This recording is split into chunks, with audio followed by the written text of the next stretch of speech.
가장 핫한 이슈만 쏙쏙 뽑아서 정리했습니다. 오늘의 나이트 포커스입니다. 국내에서 신종 코로나 바이러스 감염증 16번째 확진 환자가 발생했습니다.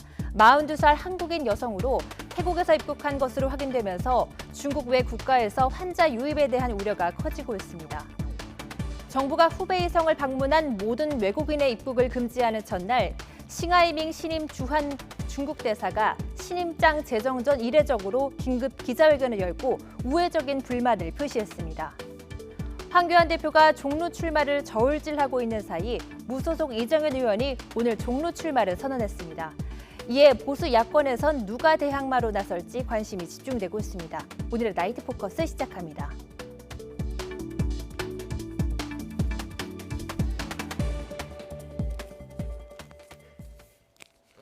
먼저 오늘의 패널 두 분 소개해드리겠습니다. 최영일 시사평론가, 이종훈 정치평론가 나오셨습니다. 안녕하세요. 안녕하세요. 안녕하세요. 네, 오늘 확진 환자 1명이 추가됐습니다. 그래서 지금까지 국내 확진 환자 모두 16명으로 늘었는데요. 16번 환자에 대해서 좀 소개가 필요할 것 같습니다. 네, 16번 환자 좀 이례적인 측면이 있습니다. 네. 오늘 오전에 확진 판결이 판명이 났고요. 네. 40대 여성분이고 광주 지역에 거주를 하시는데 네. 특이한 것은 중국 방문 여행력이 없습니다. 네. 그리고 국내 감염 사례도 확인되지 않았고요. 다만 특징은 태국을 여행을 했습니다. 네. 태국 파타야 지역을 여행으로 갔다가 19일에 귀국을 했습니다. 네. 그리고 수일 동안 별 문제가 없었어요. 근데 25일이 돼서 지난달 25일이 돼서 오한이 난다든가 감기 증상이 발현이 됐고요. 그래서 중형병원을 찾습니다. 21세기 병원에서 진료도 받고 네. 7일 동안 입원도 했습니다. 네. 이게 좀 지금 문제가 되고 있고요. 그러다가 이제 차도가 없자 3일에 전남대병원을 찾았고 여기서 격리시키고 그리고 광주의 보건환경연구원에서 검사를 했는데 네. 오늘 오전에 양성으로 확진이 된 겁니다. 네. 그래서 만약 태국 감염으로 확인이 된다면 중국 외에 또 국내에 확진자와 접촉했던 2차, 3차 감염 외에 제3국 첫 감염 사례가 될 것 같습니다.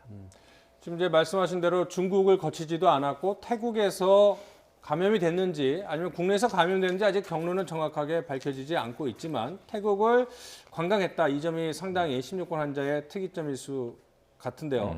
자, 뭐 지금 태국 같은 경우에는 중국 외에 감염자 수가 좀 빠르게 늘고 있는 국가 아니겠습니까? 그리고 우한은 중국의 교통 요역지고 태국은 또 다른 아시아 국가나 중동으로 넘어가는 또 경유지도 되고 관광지도 되고 이런 점에서 조금 우리나라 관광객들이 많이 찾았던 곳이라서 좀 걱정되는 부분이 있을 것 같습니다.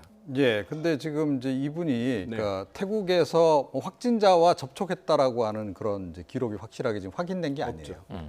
그러니까 이제 그래서 지금 더 이제 오리무중인 겁니다. 네. 그러니까 태국에서 감염이 된 건지 아니면 국내에 들어오는 과정에서 뭐 사실은 공항 같은 데서도 뭐 감염이 됐을 수도 있는 거고요. 네. 그리고 또 다른 이제 가능성은 지금 병원 두 곳을 지금 6차례를 오가면서 지금 진료를 받았단 말이에요. 네. 그러니까 지금 병원 감염 가능성도 지금 완전히 배제하기는 어려운 상황이다. 그래서 지금 방역 당국도 지금 이분 같은 경우에는 지금 굉장히 좀 혼란스러워하고 있다 그래요. 그러니까 도대체 어떻게 감염이 된 건지 감염 경로에 대해서 좀 정확하게 지금 이제 결론을 못 내리고 있는 상황이고 또 다른 문제점은 뭐냐면 이분이 지금 입국하신 이후에 상당히 오랜 기간 동안에 병원을 여러 차례 왔다 갔다 하셨다는 거예요. 병원에서도 오랫동안 입원도 하셨고. 자, 그랬을 경우에 병원 내에서 또 다른 분들에게 이게 전파했을 가능성, 이 가능성도 지금 굉장히 배제하기 어려워서 지금 사실은 접촉자가 좀 많이 늘어날 가능성이 없잖아 있는 상황입니다. 자, 그래서 이제 보건당국도 비상이 걸렸는데요. 16번 환자의 감염 경로에 의문이 생기면서 여러 가지 추적을 벌이고 있습니다. 중앙방역대책본부장 브리핑 내용 들어보겠습니다. 태국 여행력이 있어서 저희도 즉각비행팀이 나가서 이분이 어디서 어떤 노출이 있었는지를 파악을 해야 되는 그런 상황이기 때문에 조사 결과를 보고 판단을 해야 될 것 같습니다. 그리고 아무래도 여행지에서의 어떤 접촉의 가능성, 그러니까 그 중국 후베이성의 주민하고의 접촉의 가능성이 되거나 뭐 이런 가능성도 분명히 있을 수 있기 때문에 그 가능성을 다 열어놓고 역학조사 결과를 봐야 될 것 같습니다. 그럼 여기서 일단 지금까지 드러난 16번 환자의 동선 살펴보도록 하겠습니다.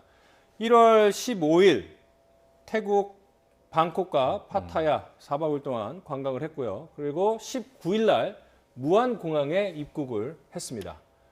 그리고 무안공항에 19일 날 귀국을 했는데 6일 뒤네요. 그렇죠. 25일 날 오한과 발열 증상이 있었습니다. 그래서 27일 날 광주 21세기 병원이라는 곳에서 진료를 받고 또 입원까지 했습니다.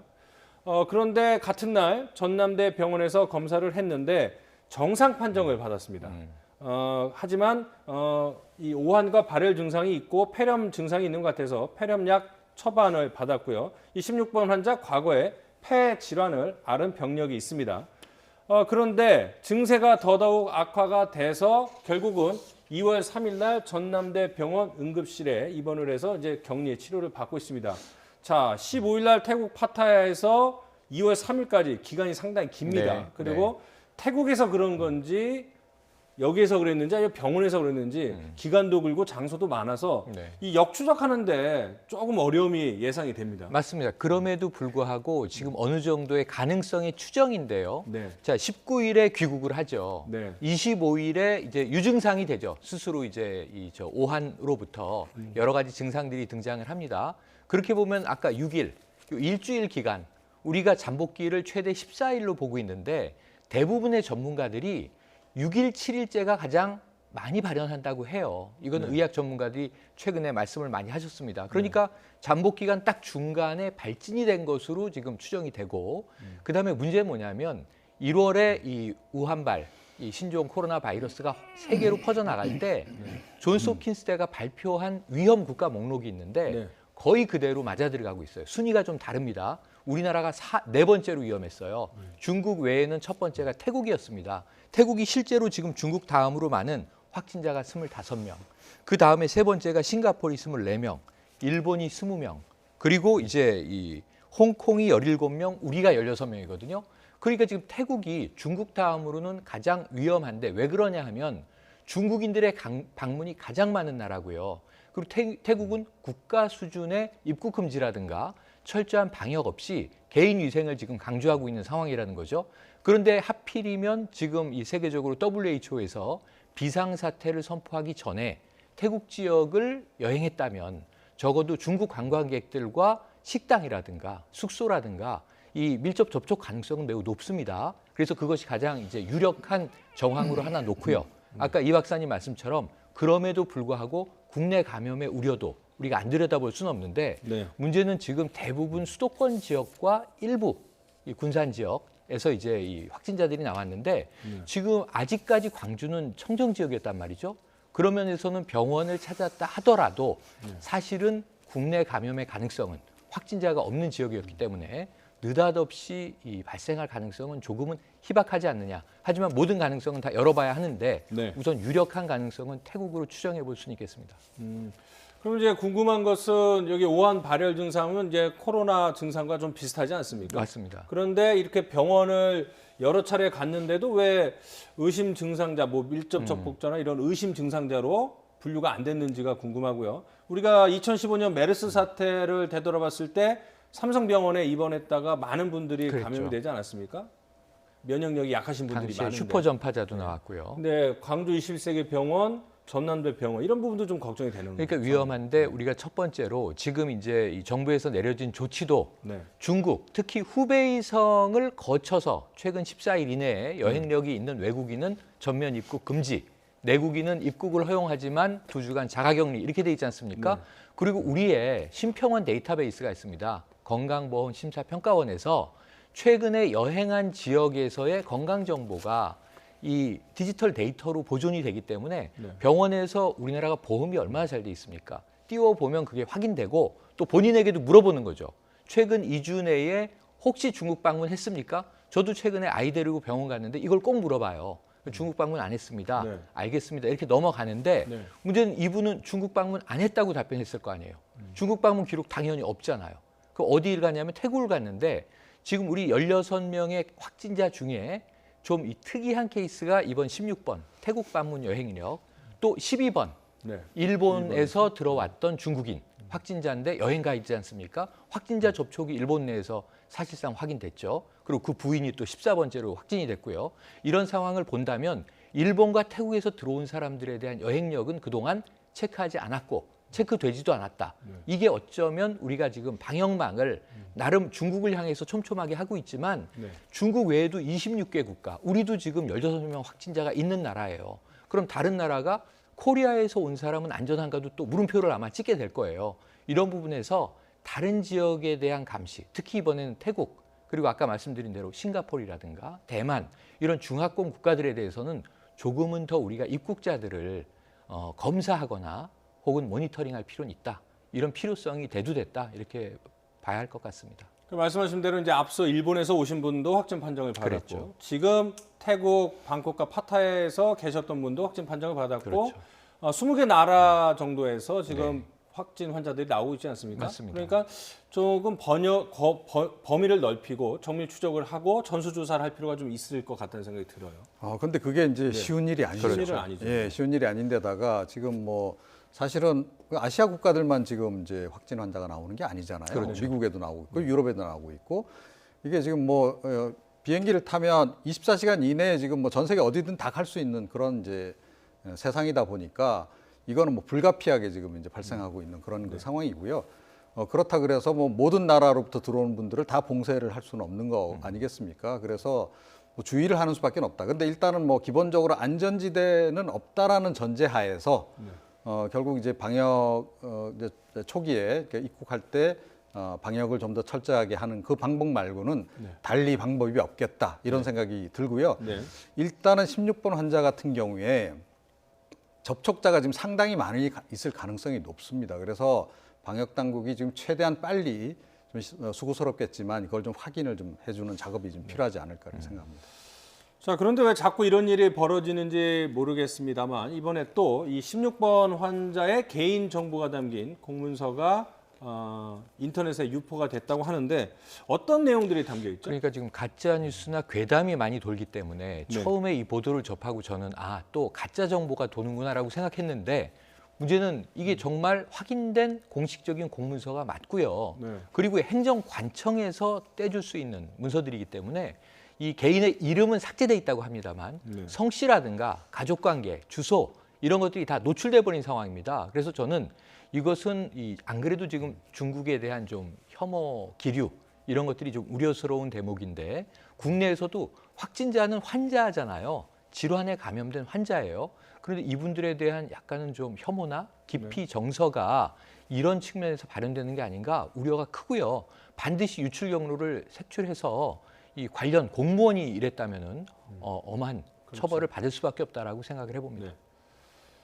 신종 코로나 확진 환자의 정보가 담긴 문서가 유출된 건 이번이 처음은 아닙니다. 경찰은 유출 경위를 수사하고 있습니다. 관련 내용 차정윤 앵커가 정리했습니다. 신종 코로나 바이러스 확진 환자와 관련한 개인정보가 과도하게 유출돼 문제가 되고 있습니다. 한 인터넷 맘카페에는 16번 환자와 관련된 문건이 올라왔는데요. 익명 처리는 됐지만 16번 환자의 성씨와 나이, 또 거주 지역 등이 그대로 적혀 있었고 최초 증상 발현부터 병원 이동 내용까지 실렸습니다. 광주시에는 현재 문건 유출 경위에 대해 경찰에 수사 의뢰를 한 상태입니다. 앞서 5번 환자와 접촉자들의 개인정보가 담긴 문건이 또 유출되기도 했죠. 서울지방경찰청은 성북보건소의 한 직원들이 외부로 유출한 것을 확인했다고 밝혔는데요. 현재 정확한 유출자와 유출 경로를 조사하고 있습니다. 또 6번 확진 환자와 딸과 사위의 이름, 주소 일부, 직장과 나이 등이 노출된 문서가 한 인터넷 커뮤니티에 올라와서 경찰이 또 수사를 벌이고 있습니다. 중국 후베이성에서 우리나라로 들어오는 외국인에 대한 입국이 제한이 되고 있는데요. 이와 관련해서 싱하이밍 신임 주한 중국 대사가 신종 코로나 사태와 관련해서 긴급 기자회견을 열었는데요. 어떤 발언들을 했는지 먼저 들어보겠습니다. 중국이 고위급 장덕강 전인대 위원장께서 내가 모시고 한국을 방문했습니다. 6월 달에 에러스 가장 심할 때. 그래서 한국 분들 우리 만나면 고맙다. 정말 우리를 지지했다. 중국을 관찰하는 이웃입니다. 믿을 수 있는 이웃입니다. 라고 했습니다. 이런 문제 앞에서 문민 공동체라고 볼 수 있습니다. 서로 이해하고 육지사지해서 했으면 하는 것입니다. 부임한 지 일주일도 되지 않았고 신임장 재정식도 열지 않았는데 그래서 이번 기자회견이 상당히 좀 이례적이다 이렇게 볼 수가 있을 것 같습니다. 그렇죠. 상당히 좀 이례적이죠. 그러니까 뭐 지금 그리고 이런 이제 조치를 취한 나라가 우리나라만 있는 것도 아니잖아요. 그렇죠. 근데 다른 나라에서 뭐 이랬다는 얘기 좀 아직 들어보지 못했습니다. 더군다나 북한이 우리보다 먼저 선제적으로 입국 금지 조치를 취했는데 과연 북한에 대해서는 이렇게 대처를 했는지 잘 모르겠어요. 근데 뭐 여러 가지 의미가 있을 거다라고 좀 생각이 좀 되긴 하는데, 그러니까 뭐 우리 정부로서도 사실은 이번에 이례적인 조치를 좀 내린 이제 그런 이제 배경에는 그만큼 이제 빨리 확산되기 때문에 이제 그런 거 아니겠어요? 그래서 사실은 이런 문제 제기를 우리 정부에 하기 이전에, 그러니까 과연 중국 정부가 우리 정부에 정말 정확한 신속한 정보들을 제대로 제공하고 있는지 그것부터 좀 점검을 해봤어야 되는 거 아닌가 이런 생각도 좀 들고, 그러니까 역지사지라는 말씀을 하셨는데, 그러니까 그건 뭐 우리 쪽에서도 사실 마찬가지 아니겠습니까? 이제 그런 점에서 좀 외교적으로는 좀 부적절한 그런 그 좀 행보가 아니었나. 물론 이제 뭐 중국 정부가 어떤 말을 하려고 하는지는 좀 이해는 하겠어요. 그러니까 우리 정부가 어찌됐건 이런 조치를 취해서 처음 이제 실행에 들어가는 날이었기 때문에 뭐 그냥 넘어가기보다는 문제 제기를 좀 하겠다. 이제 이런 의미도 좀 있는 것 같고, 또 혹시나 이게 이제 뭐 전면적인 입국 금지나 그런 다음 단계로 넘어갈 가능성을 대비해서 그렇게 가진 말아달라고 조금 약간 요청하는 그런 의미도 있었다고는 보는데, 그럼에도 불구하고 사실은 좀 납득은 좀 가지 않는 그런 그 대목이 좀 있습니다. 그래서 뭐 야당 쪽에서는 뭐 일종의 내정 간섭 아니냐라는 얘기까지 지금 나오고 있는 거죠. 네. 그러니까 말씀하신 대로 우리보다 훨씬 더 강력한 조치를 우리보다 먼저 취한 국가들도 있는데 왜 굳이 우리나라 이 주중 대사가 이런 기자회견을 열었을까? 이웃 공동체라는 표현도 썼는데 최 평론가님은 왜 열었다고 보세요? 네, 저는 이게 이례적인 건 사실이에요. 하지만 이 박사님 견해와는 약간 좀 달라요. 지금 우리 저 자막에도 WHO 세계보건기구의 이 결정을 따라야 하고 불만을 표했다라고 우리가 이해할 수 있는데, 불만이라고 해석을 하는 거죠, 우리가. 근데 아까 이 말하는 태도, 한국어로 이야기를 했습니다. 한국 사람들이 이해하기 좋게 언론을 향해서, 국민들을 향해서. 중국 대사니까 당연히 중국의 이해를 반영하는 말을 하겠죠. 아까 역지사지를 하더라도 중국의 입장에 서서 우리나라의 뭔가 자신들의 이해에 대한 이 요구 혹은 이해를 구할 것인데, 대부분의 태도는, 저 태도는 호소와 설득이지 고압적이거나 강경하진 않았다. 최근에 한번 비교를 해볼게요. 자, 해리 해리스 주한 미 대사가 여야 정치인들을 모아놓고 한 발언이 이 시간이 흘러서 노출되면서 한번 정치적 파장이 일었습니다. 그런데 기자회견이잖아요. 공개적으로 이야기한 거고 당일날 바로 우리가 지금 분석하고 보도하고 있지 않습니까? 이러면서는 이 중국 정부가 대사를 통해서 우리 국민들에게 하고자 하는 말을 공개적으로 했다라는 면에서 전 긍정성이 있다고 봐요. 밀실에서 이 주요 정치인들을 모아놓고 하는 것보다는, 자, 중국의 입장은 이러하다. 제가 오늘 귀에 쏙 들어온 얘기는 열흘 내에 잡힌다예요. 한번 열흘 지켜보자고요. 중국 당국이 굉장히 대대적인 군까지 동원해서 지금 우한시에는 뭐 병상 1000석의 이 병원을 열흘 동안 짓고 있지 않습니까? 그러니까 이런 것들이 작동했을 때 정말로 이 우한발 이번 신종 코로나 바이러스가 잡힌다면 저 신 대사의 이야기를 상당히 우리가 신뢰할 수 있겠고, 그렇지 않다면, 확진이 계속된다면, 또 사망자가 중국 내에서 늘어난다면 우리도 특단의 조치를 하는 것을 중국에 양해를 구하고 우리는 우리가 할 것을 해야 한다. 그러면서는 뭐 사실은 저 발표는 중국의 입장으로 이해하면 되고 우리가 거기에 좌고우면할 필요는 없다, 이런 생각을 해봅니다. 자, 이런 가운데 중국 전용 입국장이 인천공항에 설치가 됐습니다. 첫날이었는데요. 이 공무원들이 전화기 앞에 앉아서 일일이 승객의 국내 연락처로 전화를 거는 진풍경이 펼쳐지기도 했다는데 오늘 화면 한번 보시겠습니다. 자, 그 중국 후베이성에서 오는 외국인은 모두 입국이 금지가 되고 또 검수 절차를 받아야 되는데요. 이 인천공항 화면에서 보고 있는데 뭐 특별히 많은 관광객이 들어오지도 않았고 별다른 문제 없이 순조롭게 첫날 잘 진행됐다고 그러더군요. 네, 그러니까 지금 조금 있다 자정이 되면 만 24시간, 시행한 지가 만 24시간입니다. 지난 자정에 했으니까. 그런데 생각보다 큰 혼란은 없었는데 한 가지 어쨌든 입국하는 사람들이 외국인들의 경우에 상당히 그 입국 절차에 걸리는 시간이 많이 늘어난 것 같습니다. 그럼에도 불구하고 큰 문제 제기나 불만 제기 없이 다 따랐고 네. 특히 이제 아시아인들의 경우에는 자, 한국이 이런 조치를 취하는 것을 이해한다라는 입장이 훨씬 많았어요. 그러면서는 좀 고무적이고 문제는 이제 이런 거죠. 국내에 들어올 때 네. 자신이 거처로 정한 곳에 주소도 적고 연락처를 적지 않습니까? 네. 이걸 다 확인하고서야 입국이 되는 겁니다. 연락을 했는데 연락이 안 된다든가 그 숙소에 머물 것이 확인되지 않으면 이 외국인은 입국대를 통과할 수가 없습니다. 그러니까 전화를 공무원들이 돌리는 진풍경 플러스 그 숙소가 확인되지 않아서 발을 네. 동동 구르는 외국인들이 있었는데 네. 이런 내용들은 좀 빠르게 전파되기 때문에 SNS를 통해서 한국에 들어오는 외국인들은 자신들의 숙소의 위치와 연락처를 보다 명확하게 앞으로 하는 것이 네. 빠르게 확산될 것 같아서 네. 훨씬 수월해지지 않겠는가 예상을 해봅니다. 이제 그 제주도는 무사증 제도가 시행이 되는데 이것도 역시 금지가 됐습니다. 무사증 제도 그러니까 비자 없이도 관광으로 단기적으로 머물 수 있는데 이 제도도 일시적으로 중단이 됐습니다. 그래서 첫날 제주도에 들어온 중국인은 50여 명밖에 안 됐다. 그러니까 엄청나게 숫자가 줄었죠. 올 한해 그 제주도를 방문할 중국인 관광객 한 100만 명 예상했는데 첫날 50명 정도밖에 들어오지 않았으니 얼마나 적은 인원이 들어왔는지 이해를 하실 수 있을 것 같습니다. 자, 그러면 입국 금지 절차 저희가 준비를 해봤는데요. 중국 전용 입국장이 인천공항 세 곳에 이제 설치가 되어 있습니다. 그래서 이제 건강 상태를 물어보는 질문에 대해서 답을 해야 되고요. 이 특별 검역 신고서라는 것도 또 제출을 해야 됩니다.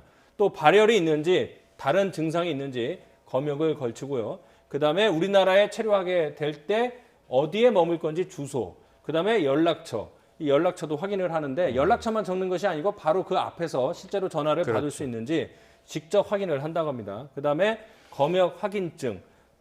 마지막으로 입국 신사를 거쳐서 들어오니 뭐 2중, 3중으로 상당히 꼼꼼하게 제한은 하고 있는 상황입니다. 그런데 다만 이제는 우려가 되는 거는 후베이성만 입국 금지를 해야 되느냐, 폭을 좀 넓혀라. 이게 지난주에도 얘기했는데 계속 반복이 되고 있는 논란거리가 되고 있습니다. 그렇죠. 그러니까 이제 국민들은 좀 이제 아무래도 불안감이 지금 이제 고조가 되어 있는 그런 상황이기도 하고 네. 또 뭐 최근에 뭐 중국이 어찌됐건 공식 이 통계로 지금 나오는 거 보더라도 지금 이제 이 확산세가 굉장히 좀 속도가 빠르잖아요. 그러니까 국민들 입장에서는 좀 단기간이라도 좀 이렇게 중국에서 입국하는 사람들을 좀 이제 입국 금지를 좀 해줬으면 하는 이제 그런 바람이 이제 있는 거죠. 네. 이제 그런 이제 그 여론을 반영해서 이제 어찌됐건 이제 그와 관련한 얘기들이 계속 나오는 거고. 그래서 지금 뭐 여당 내에서도 일각에서는 그런 얘기가 나온다 하더라고요. 그러니까 지금쯤에는 좀 이제 이 전면적인 입국 금지 조치를 취해야 되는 거 아니냐. 한시적으로라도 이제 그런 얘기가 나오는 것 같은데 좀 고려해 볼 필요는 있다라고 좀 봅니다. 그러니까 중국 정부가 뭐 일주일 또는 2주일 뭐 이렇게 지금 얘기를 하고 있어요. 그 정도까지 이제 피크를 이뤘다가 이제 그 이후부터 좀 이제 소강 상태로 접어들 것으로 기대를 하는 것 같은데요. 뭐 일단 그렇게 본다 하더라도 1, 2주가 굉장히 중요하다라고 이제 우리가 전제를 한다면 네. 그 기간 동안에는 한시적으로 그런 조치를 좀 피하는 것도 좀 생각해 볼 필요가 있고, 네. 그러니까 뭐 여러 가지를 고려해서 이제 뭐 지역도 제한하고 이제 우리 정부로서는 이제 그런 조치를 취하긴 네. 했는데 네. 실효성이 과연 있느냐 하는 부분에 대해서는 사실은 국민들은 뭐 절반 정도의 실효성 그런 정도를 지금 이제 생각하는 거죠. 그러니까 지금 중국 다른 지역에서도 워낙 지금 많이 발병을 지금 하고 있는 상황 아니겠습니까? 네네. 네. 자, 그러면 이제 다음 주제들 조금 속도감 있게 진행을 해보도록 할 텐데요. 이 중국에 마스크 300만 개 보낸다. 이런 얘기가 돌면서 황교안 대표가 국민들이 붕괴하고 있다. 그랬더니 이인영 민주당 원내대표는 가짜 뉴스다. 어떤 내용이죠, 이게? 네, 그러니까 지금 이제 황교안 대표가 이 300만 개의 마스크를 중국에 보냈는데 중요한 건 뭐냐면 국민 세금으로 보냈다. 네. 그러니까 사실은 지금 우리도 마스크가 지금 풍기다, 모자란다 이제 이런 상황인데 이걸 중국에까지 지원을 하면서 계속 좀 뉘앙스로 깔려 있는 것은 이제 중국에 대해서 저자세 외교 아니냐라는 정부 비판. 또 하나는 국민들은 분개하고 있는데 우리 세금, 우리 국민들의 세금으로 중국에 마스크까지 지원을 해야 하느냐라고 하는 비판. 그런데 이게 아까 저는 리포트에서 아주 중요한 점을 지적하고 있어요. 뭐냐면 중국 혐오를 좀 깔고 정치적인 공격을 하고 있는 측면 아닌가. 그런데 문제는 나중에 확인을 해보니 더불어민주당도 조금 늦게 확인이 됐습니다. 우리 정부가 하는 것은 공수 지원, 운송뿐이고 이 마스크 수백만 개는 모두 다 성금으로 만들어진 거예요. 결국은. 그리고 우한 지역에 남아있는 우리 교민도 있고 또 중국 다른 지역에도 뭐 베이징에 살고 있는 지인들이 이 메신저로 계속 연락이 옵니다. 마스크를 좀 구해서 보내달라. 중국에서 마스크를 구하기가 너무 힘들다. 그럼 우리 교민도 지원해야 되잖아요. 그 중국 넓은 곳에 도시마다 있는 우리 교민들을. 이런 여러 가지 고민을 하면서 해외에 나가 있는 우리의 이제 교민 단체 또는 이제 국내에 이제 이 교민 지원 단체 이런 곳에서 마스크 보내기 운동을 하고 있는 거예요. 물론 그게 좀 여유가 있어서 중국 분들도 나눠서 쓰면 저는 더 좋다고 생각을 합니다. 그런데 이제 이런 측면에서 세금을 쓰고 있다는 게 이제 가짜 뉴스가 돼버린 셈이 됐고, 네. 그다음에 이것은 민관 합작 사업인데 우선 민이 주도하고 있다. 정부가 주도하는 것도 아니다. 정부는 이런 일을 하겠다고 민간이 이야기를 하니 가능한 한 행정 지원과 그리고 이제 공수 지원 혹은 외교적인 협상 이런 것들을 하겠죠. 그런 문제에 있어서는 좀 이 자유한국당 황교안 대표가 좀 과도한 공세를 편 게 아니냐. 항상 이제 더불어민주당 이해찬 대표의 이야기도 6번 확진자가 보건소 직원으로 확인돼서 다행스럽다라는 발언을 했다가 역풍맞지 않았습니까? 그러니까 황교안 대표도 지금 확인되지 않은 과도한 공세는 오히려 이게 팩트가 아닌 경우에는 역풍으로 돌아올 수 있다는 것을 항상 명심하고 이런 이제 재난 상황에서는 신중한 발언을 하는 게 정치인들의 태도다. 이 교훈을 남기고 있습니다. 네. 자, 알겠습니다. 이번엔 중국 내부 상황 좀 알아볼 텐데요. 이 열흘 만에 벼락치기로 우한에 이 대형 병원이 세워졌다고 합니다. 규모가 한 1,000병상 정도 된다고 하는데요. 어떻게 열흘 만에 1,000개의 병실을 가지고 있는 병원을 세울 수 있었는지 차정윤 앵커가 정리를 해봤습니다. 열흘 만에 신종 코로나 바이러스의 첫 발원지인 중국 우한에서 대형 응급 전문 병원이 문을 열었습니다. 첫 삽을 뜬 지 불과 열흘 만에 벼락치기로 건물을 세웠는데요. 공사 장면 함께 보시겠습니다. 건설 장비 수백 대가 밤낮 없이 움직이면서 건물을 올립니다. 5만 제곱미터 부지의 2층 규모로 지어진 병상 1,000개 규모의 허선산 병원입니다. 노동자들에게는 평소 임금의 3배가 지급됐다고 하는데요. 공장에서 만들어진 병실을 건설 현장으로 옮겨와서 블록처럼 맞추는 조립식 공정 덕분에 시간을 단축할 수 있었습니다. 我想在一定的程度上，一定可以缓解那个武汉市的那个肺炎的这个医疗那个资源的那个紧张程度。 또 1,500병상을 갖춘 또 다른 병원도 곧 문을 열 예정입니다. 두 번째 임시병원인 이 레이선산 병원도 보름 만에 거의 완공이 된 건데요. 또 우한시는 경기장과 컨벤션 센터 등 3곳을 컨테이너 병원으로 고쳐 병상 3,400개를 만들기로 했습니다. 중국은 지난 2003년 사스 사태에서도 일주일 만에 병원을 지어 전염병의 기세를 꺾은 적이 있죠. 베이징 외곽에 있는 샤오탕산 병원인데요. 당시 중국 내 사스 환자의 7분의 1을 수용했던 곳으로 사스 대왕의 성지로 불렸습니다. 그동안은 방치돼 있었지만 신종 코로나 바이러스의 확산을 막기 위해 17년 만에 다시 문을 열 예정입니다. 우한에 임시 병원을 짓는 동안 공사 현장을 보여주는 실시간 영상 사이트에는 한때 6천만 명이 넘는 동시 접속자가 몰리기도 했는데요. 입이 딱 벌어지게 하는 속도전에 중국 누리꾼들의 응원과 격려의 목소리가 이어졌습니다. 먼저 문을 연 허선산 병원은 환자를 받기 시작했습니다. 건물을 올리는 속도만큼이나 바이러스를 잡는 속도전에서도 대륙의 힘을 볼 수 있길 바랍니다. 자, 이번에는 우리 내부 상황도 살펴보도록 하겠습니다. 정부가 신종 코로나 확산을 막기 위해서 확진 환자 접촉자 전원을 모두 자가격리 조치하기로 했는데요. 그런데 이 거부 사례도 나왔다고 합니다. 정부가 대응 방안 마련에 나섰다고 하는데요. 관련 내용 들어보시겠습니다. 자가격리에 응하지 않는 그 분들에 대한 그 벌칙 조항 상향 등 좀 제재 방안을 포함해서 실효적인 수단을 확보할 수 있도록 그 조치가 필요하다라는 요청이 있어서 저희가 아침에 하여튼 그 회의를 통해서 그 내용은 접수를 받고 검토를 하겠다라고 답변을 드린 바가 있습니다. 사실 좀 추가적인 검토가 필요한 사안입니다. 현재의 법령상의 시행은 좀 제한적인 폭이기 때문에 이 부분을 조금 더 실효성 있게 적용하기 위해서는 법령의 정비가 좀 필요하다라는 인식을 저희들도 가지고 있습니다. 들으신 대로 자가 격리 대상자가 그냥 벌금을 낼 테니 나는 격리 안 하겠다, 일상생활을 하겠다, 뭐 이렇게 해갖고 논란이 됐는데 결국은 이제 격리가 됐다고 합니다. 또 지금 진천 아산에서 우리 우한 교민들 2주 동안 그 격리 조치 되고 있는데 이분들은 무슨 처벌 대상이 아니고 우리의 이제 보호와 치료, 보호 이런 것들을 관리를 받고 있는데 막상 와 보니까 2주 동안 조그만 방 안에 있는 것이 생각보다 쉽지 않다, 더 힘들다, 뭐 이런 어려움을 호소하기도 했었습니다. 실제로 좀 어려울 것 같아요. 굉장히 어렵다고 하고요. 실제로 이제 간혹 이제 이 어떤 재난 재해나 그런 일이 벌어지거나 또는 개인적으로도 우리가 격리되는 경우가 간혹 있죠. 그래서 대표적으로 이제 뭐 수감 생활이라든가 이런 경우에 정말 작은 독실에 한 사흘째가 넘어가면 이때가 상당히 스트레스 강도가 높아진다고 합니다.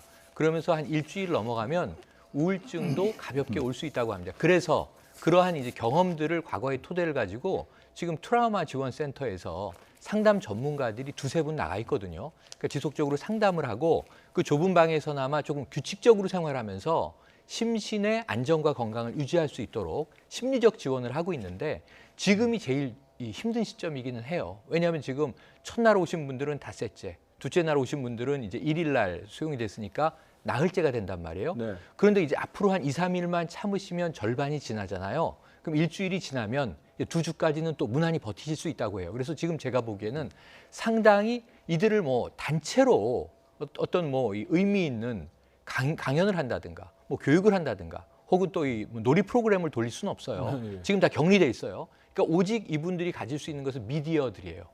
제가 이제 진천에 지금 저 따님과 함께 새 가족이 격리 생활 들어가신 목사님하고 인터뷰를 해보니까 프로그램을 짜고 있다고 합니다. 개인 생활표를.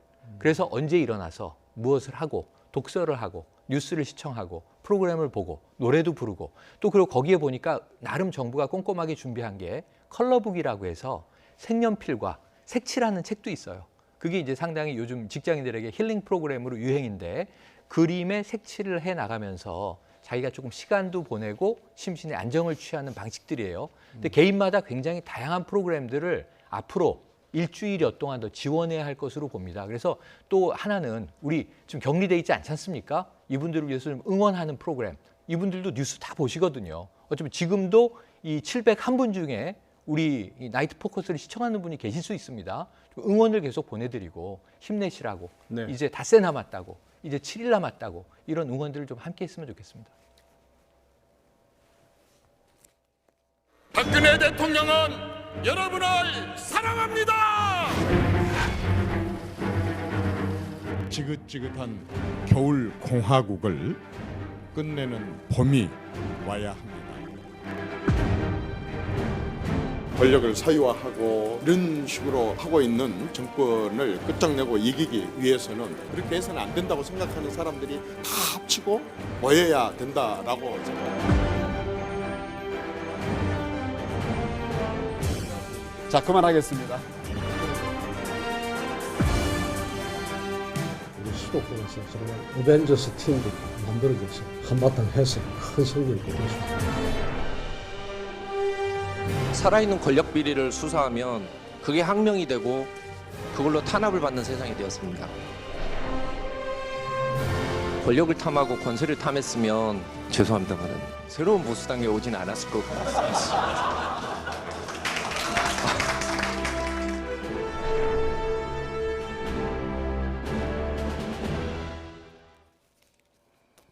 네, 무소속 이정은 의원이 서울 종로 출마를 선언했고요. 자유한국당에서는 김병준 전 비대위원장의 종로 출마설이 아이디어 차원에서 거론이 되고 있습니다. 먼저 이정은 의원이 청와대 앞에서 기자회견을 열어서 왜 종로로 나갈 수밖에 없는지 그 입장을 밝혔는데요. 한번 들어보겠습니다.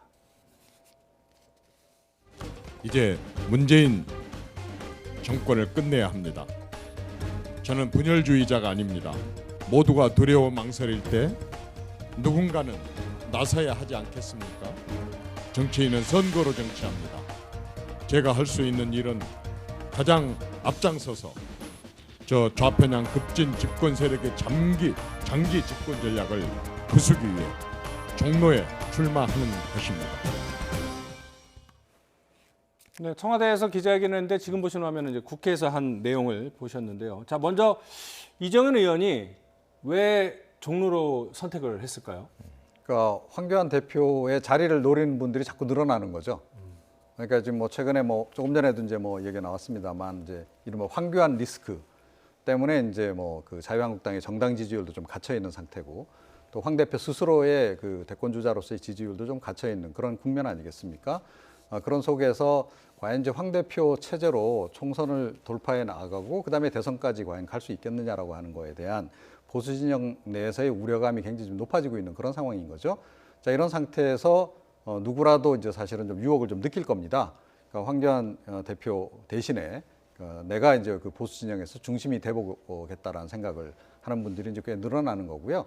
뭐 이정현 그 뭐 의원도 뭐 대표적인 경우라고 이제 봐야 되겠습니다만 네. 조금 전에 이제 잠깐 뭐 김병준 전 비대위원장 네. 얘기도 나왔잖아요. 네. 김병준 비대위원장도 동일한 생각을 전 하는 거다라고 생각합니다. 그래서 뭐 세간의 평가에 어쨌든 간에 각자 지금 이분들 같은 경우에는 본인이 차기 대권 주자로 좀 뭐 한번 그 좀 서보고 싶은 그런 좀 생각이 있는 것이고 그런 차원에서 볼 때 이 종로는 굉장히 좋은 기회다라고 생각을 좀 하는 거죠. 그래서 지금 뭐 한두 분들이 지금 자꾸 도전장을 지금 내밀고 있는 게 아닌가 이렇게 생각이 됩니다. 그 사실은 이제 종로 뭐 많이 들으셨겠지만 정치 1번지라는 이야기가 있고 그것은 많은 대권 주자들이 이제 대권의 꿈을 꾸면서 거쳐간 지역구이기 때문인데 역설적으로 제1야당 대표는 종로 출마를 주저하면서 그 빈자리를 다른 분들이 지금 노리고 있는 그런 네네. 상황이 벌어지고 있는데요. 자, 이런 가운데 한국당이 선거가 이제 별로 남지 않았는데 이름을 바꾼다고 합니다. 보수 통합이라고 바꾼다고 하는데 네네. 물론 그 다른 유승민 의원 측과 통합도 염두에 둬서 이렇게 이름을 바꾼다 하는데 선거도 얼마 남지 않았는데 자유한국당에서 이렇게 당명 바꾸는 게 모험이 되지 않을까 싶기도 하는데 어떻게 보세요? 당연히 모험이 되겠죠. 모험이 되는데 전 두 가지 모험입니다. 네. 하나는 지금 위성정당도 띄웁니다. 내일 창당대회가 예고돼 있지 않습니까? 네. 그러면 지금 보세요. 자유한국당의 위성정당 1호 비례한국당이라고 하려고 했다가 잘 안 되니까 그것을 미래한국당으로 비슷한 발음으로 잘 바꿨어요. 그런데 문제는 지금 모당, 어찌 보면 자당이 아니라 모당은 자유한국당에서 보수통합당으로 바뀌어요. 오늘 아침에는 통합신당이라는 또 가칭이 나오기도 했습니다. 근데 보수통합으로 이제 정해진 것 같은데 통합을 염두에 둔 것이고 당연히 이 보수통합 3원칙, 6원칙에 헌집을 허물고 새집 짓자라는 약속이 있기 때문에 네. 유승민 의원의 입장을 받았으니까 네. 그러면 자유한국당 간판으로 하긴 어렵다고 생각은 됐어요. 위성정당은 지금 미래보수통합으로 바꿔야 될까요? 내일 창당되니까 뭐 이름은 얼마든지 바꿀 수 있는 시간이 좀 있습니다만 그러니까 이런 복잡한 상황들을 유권자에게 상당히 혼란을 초래하고 있다. 네. 그리고 이 보수통합은 우리가 보수 대통합이라고 불러왔습니다. 지금 추진되는 혁통위 중심의 과정, 또 양당 통합, 그러니까 자유한국당과 새로운 보수당의 양당 통합, 물밑 접촉 이걸 지켜보고 있는 과정인데 보수 대통합인지, 보수 중통합인지, 보수 소통합인지 이것도 아직 명확하진 않아요. 심지어는 총선까지의 시간이 너무 짧기 때문에 이 신당, 창당 모든 당이 녹아든 창당은 불가능할 것이다. 느슨한 선거연대 정도로 통합에 효과를 내려고 노력할 것이다. 결국 한 지역구에 통합된 후보만 나오면 되잖아요. 그 정도면. 그러니까 지금 어떻게 될지도 그림은 명확하지 않은데 간판을 바꾼다, 로고도 바꾼다. 그래서 저는 좋습니다. 필요하죠. 필요한데 이름을 바꿨을 때 우리가 개인이 개명했을 때는 왜 그렇게 했는지에 대해서 주변 사람들에게 명확한 그 비전과 메시지가 전달이 돼야 돼요. 난 이런 이유로 나의 이름을 바꿨고 앞으로 나의 정체성은 이것이니 나를 이러한 존재로 인식해 달라. 그것이 부르는 이름이잖아요. 간판이고 브랜드인데 그럼 보수통합이라고 바꿨을 때 어떤 내재적인 잠재력을 파괴시키면서 이것을 보여주면서 화려하게 유권자들 앞에 등장할 것이냐. 그런데 결국 간판만 바꾸면 우리가 이름만 바꿨네? 그리고 여기서 새로운 보수당까지 두 당이 통합했네요?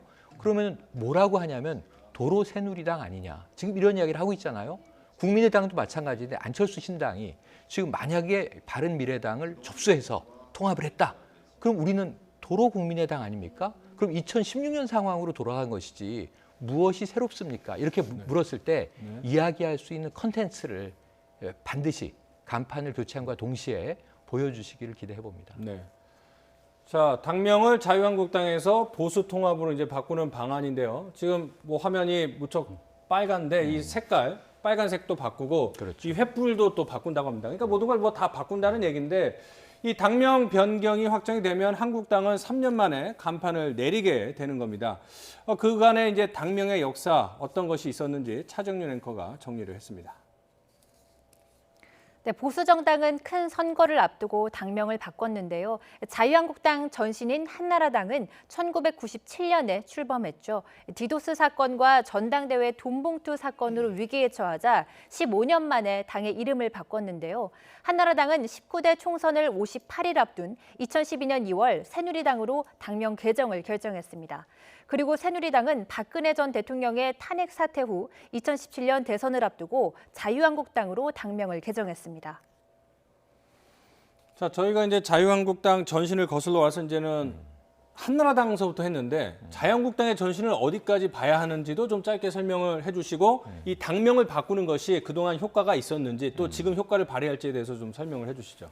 글쎄요. 그러니까 우리나라 이 정당들이 족보가 워낙 복잡해가지고 정통성을 사실은 뭐 어디서부터 뭐 따져야 될지 잘 모르겠습니다만 어찌됐건 뭐 지금 자유한국당은 그러니까 3당 합당 이후부터 뭐 그 계보를 계속 이어온다라고 일단 봐줘야 되겠죠. 일단 그렇게 이제 봐야 될 것 같고요. 그래서 이제 크게 보자면 과거에 이제 뭐 군사 정권을 지지했던 세력 더하기 그다음에 이제 민주화 세력 중에서 뭐 영남 민주화 세력이 이제 결합된 그 계통을 이제 계속 좀 이어온다. 뭐 이렇게 지금 이제 보는 게 이제 맞을 것 같습니다. 그럼 신한국당서부터 시작된다고 봐야 되나요? 뭐 그렇게 이제 봐야 되는 거죠. 이제 그런데 이제 그럼에도 불구하고 지금 현재 과연 이 자유한국당이 당의 정체성을 제대로 지금 정립을 하고 있는지 잘 모르겠고요. 이 통합해서 지금 이제 이름도 보니까 보수 통합이라고 얘기하는 건데 저 장명도 과연 적절한지 잘 모르겠어요. 그러니까 줄여서 통합당이라고 이제 기자들이 부르지 않겠습니까? 근데 오히려 저는 그 바꾸는 게 더 낫지 않을까 싶어요. 통합 보수 그래서 그냥 줄여서 보수당. 그게 더 확실하게 그 정체성이 와서 낫지 않나요? 예컨대. 그러니까 지금 이제 이름을 바꾸는 것도 중요하지만 더 중요한 것은 내용이 될 것이고 내용을 통해서 이제 우리 당이 어디로 갈 것인지를 좀 더 정확하게 보여주는 이제 그런 과정들이 좀 필요한데 그런 거에 대한 고민들이 그렇게 심각하게 지금 과연 이분들이 하고 있는 건지 좀 의문이에요. 장명 과정을 보더라도 제가 조금 전에 말씀드렸듯이 무엇을 앞에 내세워야 되고 무엇을 뒤에 둬야 될 건지조차도 지금 이제 정확하게 지금 개념이 안 잡혀 있는 상황이 아닌가. 굉장히 혼란스럽다. 그리고 내용 면에서 볼 때 국민들은 아마 누구라도 그렇게 생각할 겁니다. 현재까지의 그런 통합 정도 수준이라면 뭐 유승민 계획까지 다 포함한다 하더라도 뭐 결국 뭐 도로 새누리당 아니냐? 뭐 이제 얘기를 할 수밖에 없을 것이고 결국 뭐 그런 정도에서 지금 이번에도 통합이 이제 그치는 게 아닌가. 그래서 과연 이게 파괴력이 있을까? 좀 의문입니다. 파괴력이 크지는 않을 것이다. 네, 그렇습니다. 이렇게 보시는군요. 예. 자, 이런 가운데 이제 다른 정당 살펴볼 텐데요. 이 총선을 앞두고 여야 정당들이 인재 영입을 이어가고 있는데요. 새로운 보수당이 1호 인재로 검사 내전이라는 책을 쓴 저자죠. 김웅전 부장검사를 영입을 했습니다. 먼저 입당 포부부터 들어보시죠. 왜 국민한테는 이렇게 불리하고 불편하고 이렇게 부당한 법이 왜 개혁으로 둔갑되었는지 납득할 수 없었고 또 왜 반칙과 특권이 감성파리와 선동을 만나면 그게 그냥 개혁이 돼버리고 구미호처럼 공정과 정의로 둔갑하는지 이해할 수 없었습니다. 제가 가장 잘하는 일을 한번 해보자고 마음먹었습니다. 제가 가장 잘하는 일은 사기꾼 때려잡는 일입니다.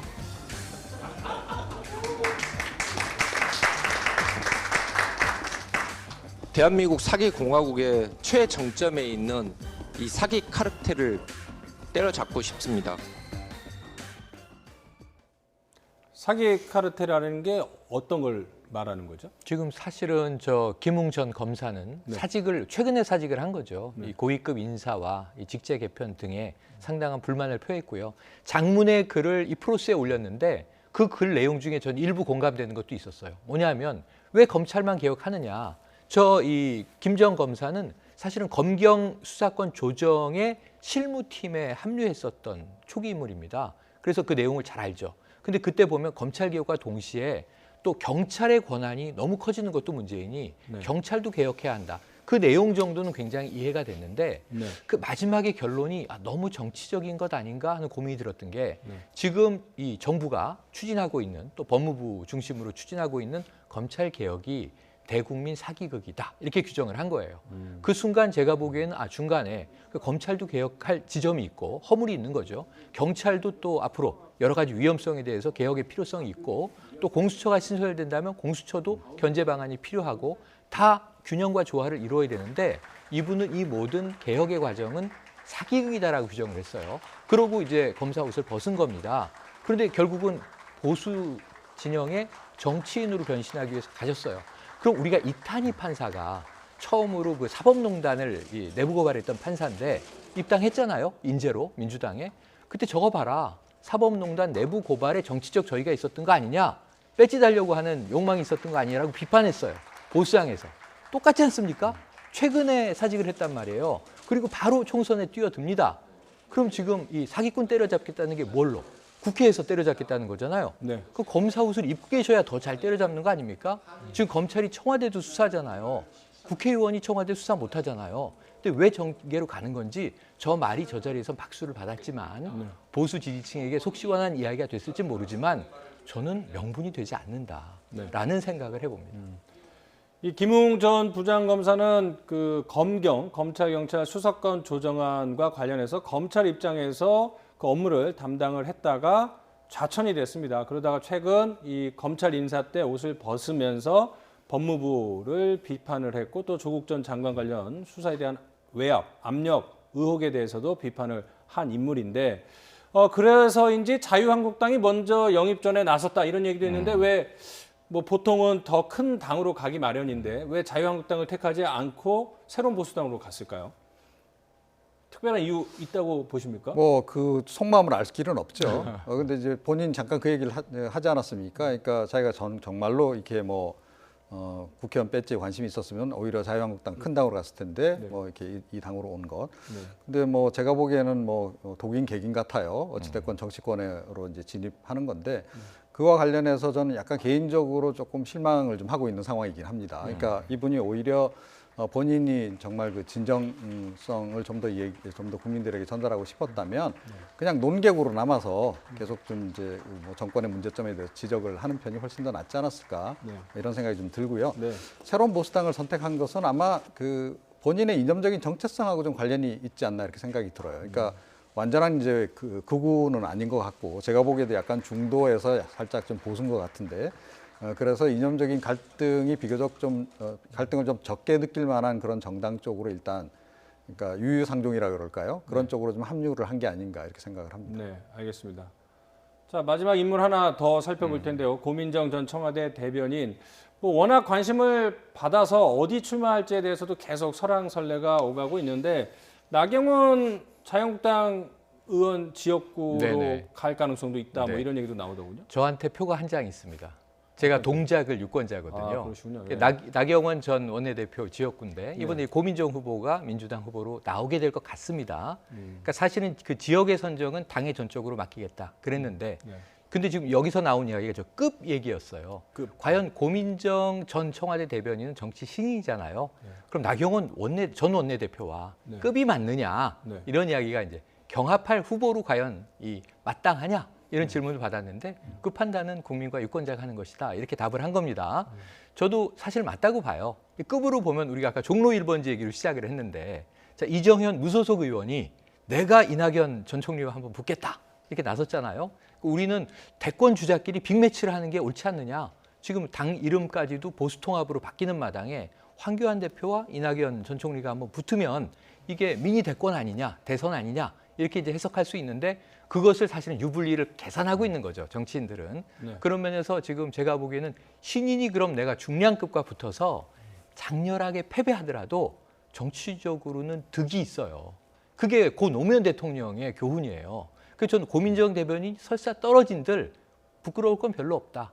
그래도 나는 나경원 전 원내대표와 경합을 벌인 급으로 이제 격상하는 거죠. 이런 면에서는 여러 가지 장점이 있고 사실은 지금 동작을이 아니면 어딜 점쳤었냐면 광진에 나오지 않겠는가. 그럼 오세훈 전 서울시장과 또 맞붙지 않겠는가 하는 예측이 있었는데 그때도 아마 급이 안 맞는다고 그랬을 거예요. 그래서 이 정치 신인은 어디나 다선 의원과 붙을 때는 네. 급이 맞지 않는 걸로 시작하지만 꺾으면 대박인 것이고요. 네. 못 꺾어도 큰 손해가 아니다. 해볼 만한 게임이다 이런 생각이 듭니다. 알겠습니다. 오늘 나이트 포커스는 여기서 정리하도록 하겠습니다. 이종훈 정치평론가, 최영일 시사평론가와 함께했습니다. 고맙습니다. 고맙습니다.